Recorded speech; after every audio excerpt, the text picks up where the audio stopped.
Pour ce technicien français du football, l'Algérie fait partie de la France, l'Algérie fait partie de la France.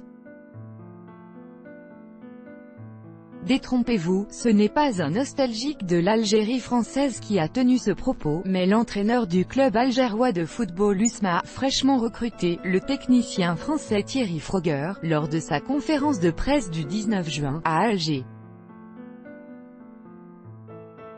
Il s'agit certainement d'une maladresse.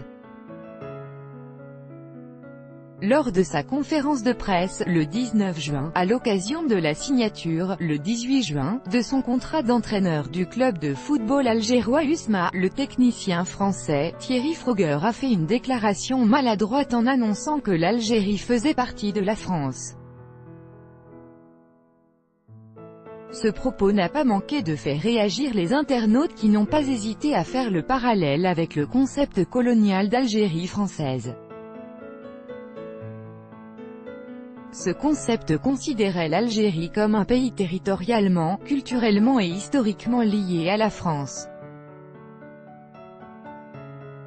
L'Algérie fait partie de la France, et le football algérien fait partie du football français, a déclaré le technicien français.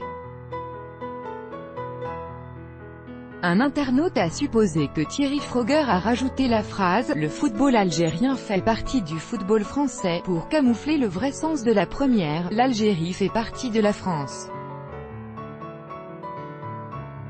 Avec beaucoup d'ironie, un autre utilisateur a annoncé que les propos tenus par l'entraîneur étaient dus au fait que les Français n'avaient pas de problème pour s'intégrer en Algérie où ils se sentent chez eux. Une autre internaute a tout simplement rappelé que l'Algérie était indépendante, et que durant la guerre de libération beaucoup de soldats français y ont laissé la vie. Pour certains, c'est une bonne chose que l'Algérie soit indépendante, et que la France devrait renvoyer chez eux tous les Algériens vivant sur son territoire. Pour un autre internaute, ça serait probablement le salaire qui aurait donné des vertiges aux techniciens français.